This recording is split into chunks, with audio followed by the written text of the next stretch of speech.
मध्य प्रदेश की विधानसभा का सत्र जिस तरीके से असमय समाप्त किया गया, ये मैसेज है कि ये सरकार लोकतांत्रिक मूल्यों में विश्वास ही नहीं। 20 साल में सबसे छोटा बजट सत्र। उद्देश्य क्या था? उद्देश्य था कि बजट के विभागवार चर्चा ही नहीं हो और जो घपले और करप्शन इस सरकार में किए हैं उसका सच्चाई जनता तक ना है। मुझे खुशी है हमारे विधायकों ने हमारे नेता प्रतिपक्ष के नेतृत्व में जिस तरीके से नर्सिंग घोटाला उठाया, जिस तरीके से नल जल योजना का घोटाला उठाया, जिस तरीके से बजट में की चर्चा में इस सरकार की कलाई खुली और एक एग्रेसिव रुख अपनाया, वो अपने आप में इस सरकार के असली चेहरे को बताता है। मैं सारे विधायकों को बधाई देता हूं, पर सवाल ये है कि 1 से 19 जुलाई तक प्रस्तावित थी 14 बैठकें। आपने ऐसा क्या सब्जेक्ट हो गया कि विभागवार चर्चा ही नहीं कराई और सब बुलेटिन कर दिया? ये 4287 प्रश्न सवाल पूछे गए थे, उसमें बीजेपी के भी विधायक थे। सदन एक माध्यम होता है एक जनप्रतिनिधि को अपने क्षेत्र की और प्रदेश की जनता की आवाज को रखने का। बीजेपी के विधायकों के प्रश्नों का भी अपमान किया सरकार ने और इस व्यवस्था ने, जिसमें सिर्फ 64% प्रश्नों के उत्तर ही नहीं मिले। 2756 प्रश्नों के उत्तर इस सरकार ने नहीं दिए इसी सत्र में। अनुदान की जो मांगे थी, जैसा मैंने कहा, विभागवार चर्चा में भरोसा ही नहीं था इस सरकार का। शून्यकाल के 175 शून्यकाल की सूचनाएं थी, उसको नजरअंदाज किया गया और 500 ध्यान आकर्षण, 500 लगभग ध्यान आकर्षण सारे विधायकों के लगे थे, जिसमें सत्ता और विपक्ष दोनों थे। तो मूल भावना इस सरकार को संसदीय कार्य व्यवस्था में, इस भारतीय जनता पार्टी के विचार को संसदीय कार्य व्यवस्था में भरोसा ही नहीं, इसका सम्मान ही नहीं करती। अब आया बजट।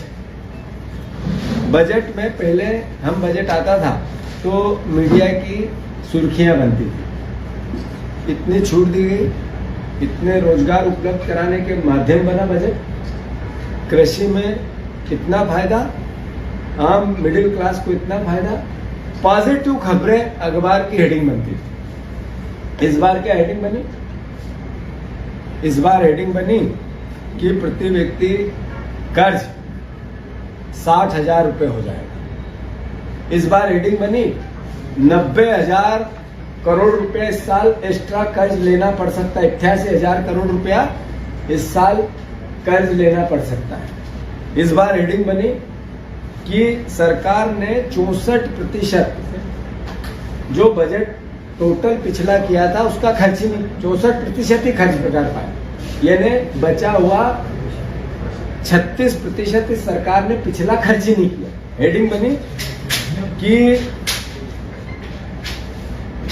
कर्ज से कर्ज चुकाने वाली सरकार, कर्ज से कर्ज चुकाने वाली सरकार, मतलब इस सरकार का असली चेहरा सिर्फ, मैं बार बार बोलता था, कर्ज, क्राइम और करप्शन, कर्ज लेना, करप्शन करना और क्राइम को पालना और पोषना इस सरकार का मुख्य एजेंडा है। अब आप देखो कि 2023 की स्थिति में प्रदेश का कुल कर्ज था 3,19,000 करोड़, उसमें 2024 में आते आते ये 3,75,000 करोड़ रुपए के आसपास हो गया। अगर जो अनुमानित कर्ज की भावना बताई जा रही है, जो सरकार के बजट से भी सिद्ध होती है, ये पहुंच जाएगा 4,41,000 करोड़ रुपया। तो अल्टीमेटली प्रति व्यक्ति 60,000 रुपए के कर्ज में होना है इस सरकार का जो आज पैदा होगा और जो आज जिसकी मृत्यु होगी। सवाल यह है कि एक सरकार का उद्देश्य क्या होता है कर्ज लेने का या बजट का, कि जनता की जन सुविधाएं बढ़े, आधारभूत विकास हो, बच्चों को रोजगार मिले और साथ ही साथ अल्टीमेटली समृद्धि आए। पर रोजगार की अगर एक पेरा पकड़ ले, एक क्षेत्र पकड़ ले रोजगार का, इस सरकार ने पिछली बार जब बजट आया था उसमें 29,50,000 रोजगार जनरेट करने की बात की थी और 15.42 लाख रुपए का करोड़ रुपए का 42,000 करोड़ रुपए का पूंजी निवेश आएगा प्रदेश में, जिससे जनरेट होंगे 29,50,000 रोजगार। मध्य प्रदेश में लगभग 35 लाख, 37 लाख, 35 लाख या 33 लाख इस तरह के बेरोजगारी के पंजीयन होते हैं। तो जो 37 लाख पंजीयन में आपने रोजगार दिया 2,30,000 को, जो अभी ताजा आंकड़े आए, यानी लगभग 2%, 3% लोगों को या 5% बच्चों को 37 लाख में से आपने रोजगार दिया, वो भी प्राइवेट सेक्टर में।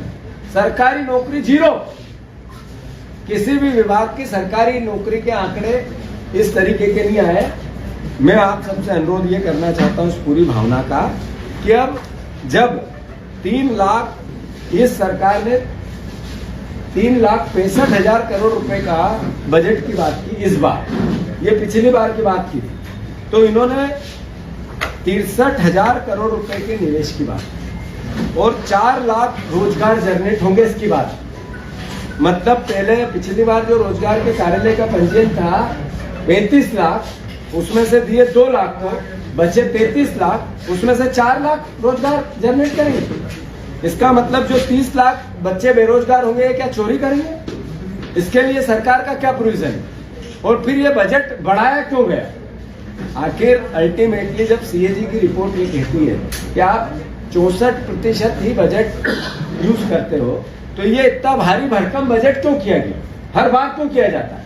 इसलिए कि हम अपनी समृद्धि बता के कर्ज ले सकें, इसलिए कि लोगों की आंखों में धूल झोंक के आम जनता को मूर्ख बना जा सके।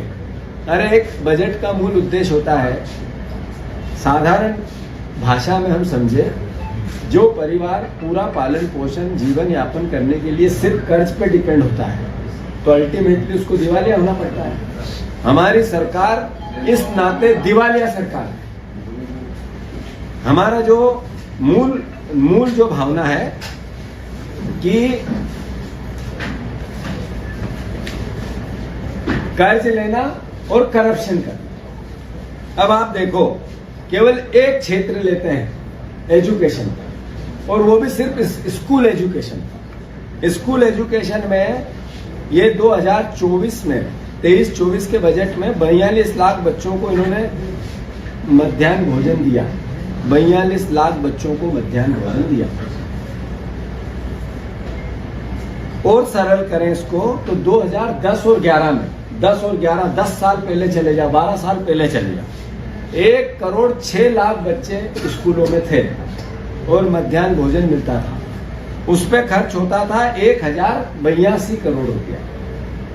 आज से 10 साल पहले, 12 साल पहले 2010-11 में 1 करोड़ बच्चे से ज्यादा पढ़ते थे और उस पर खर्च होता था 1,000 करोड़ रुपया। इस बार 46,000 54,000 लाख बच्चे पढ़ रहे हैं। लगभग 50 लाख बच्चे स्कूलों में कम हो गए 10 साल में। 50 लाख बच्चे, ये सीएजी के रिपोर्ट के डाटा है। उसमें इनने खर्च किए 1,347 करोड़ रुपए, लगभग 1,350 करोड़ रुपए।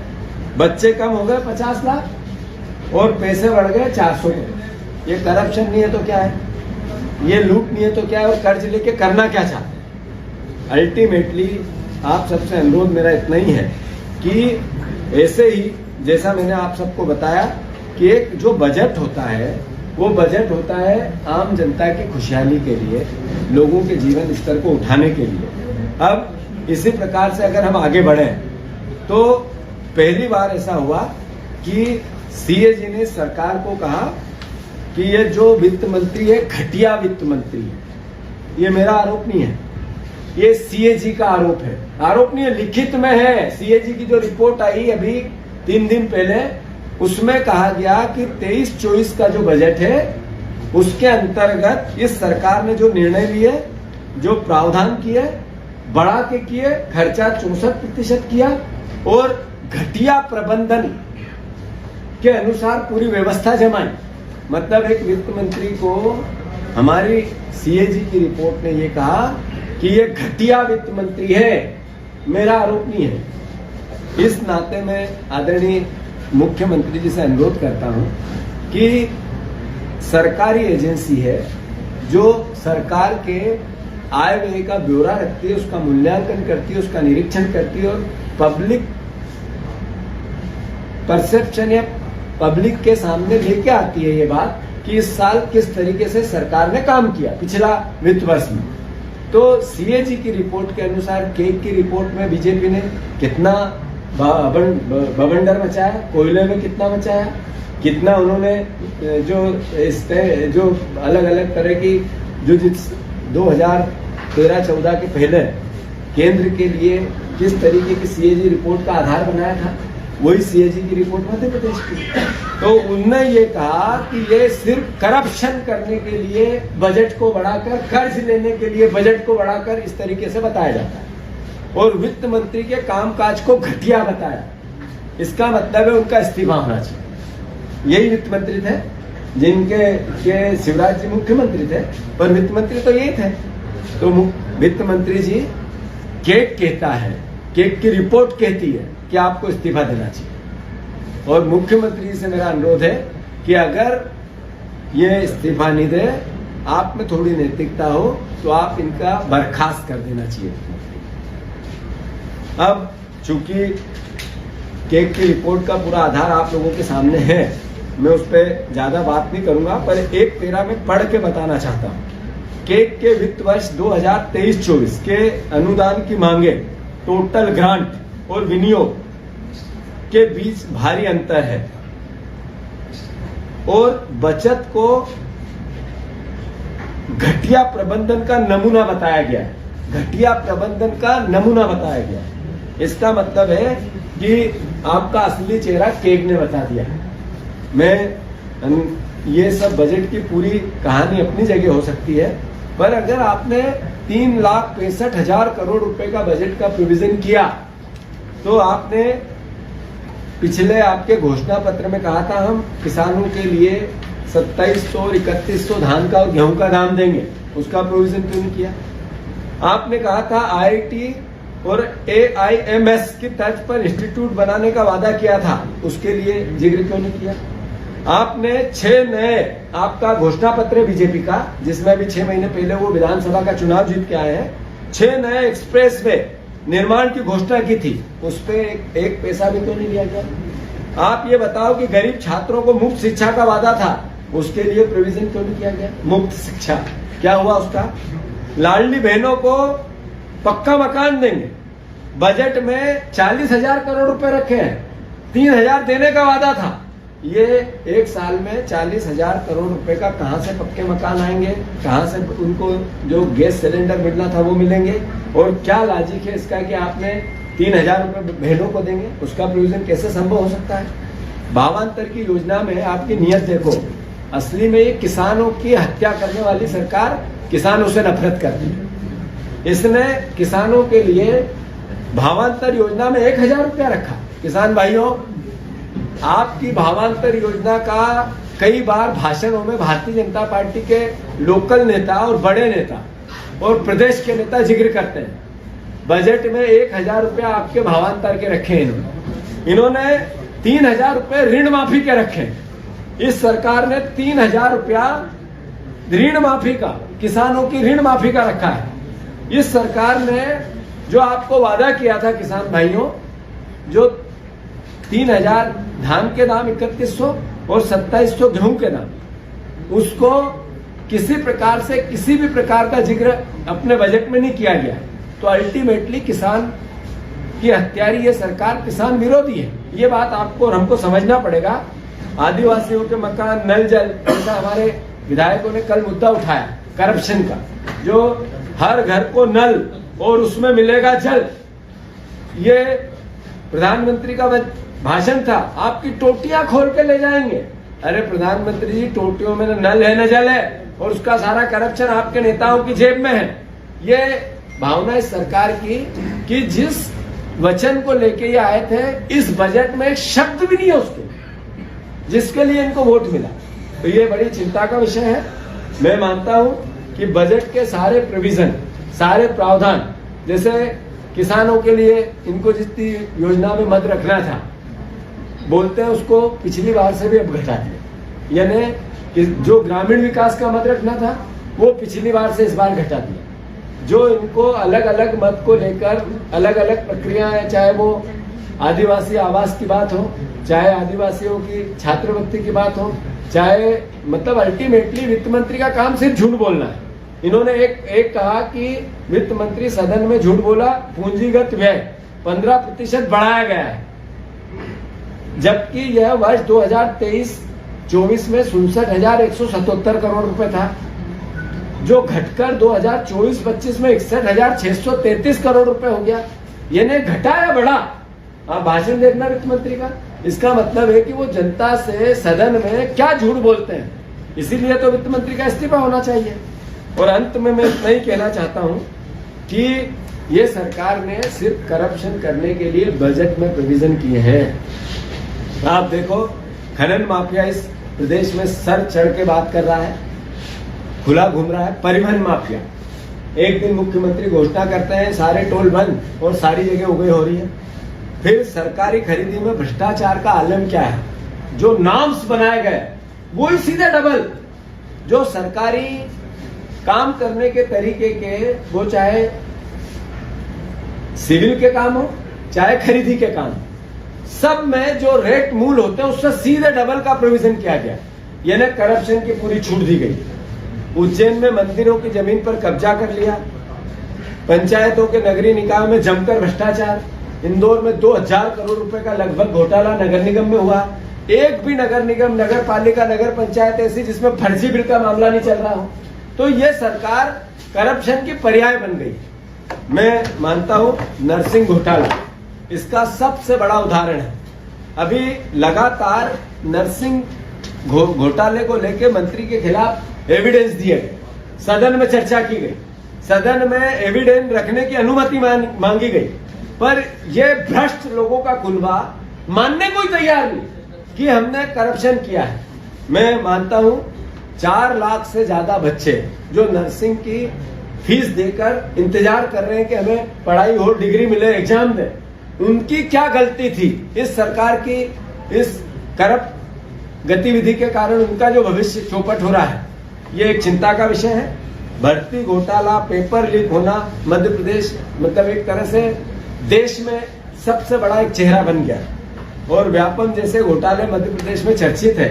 तो कुल मिला के आप लोगों से आज का जो बात का सार है, कर्ज इसलिए लिया जाता है कि करप्शन करना है, बजट इसलिए बढ़ाया जाता है कि कर्ज लेना है।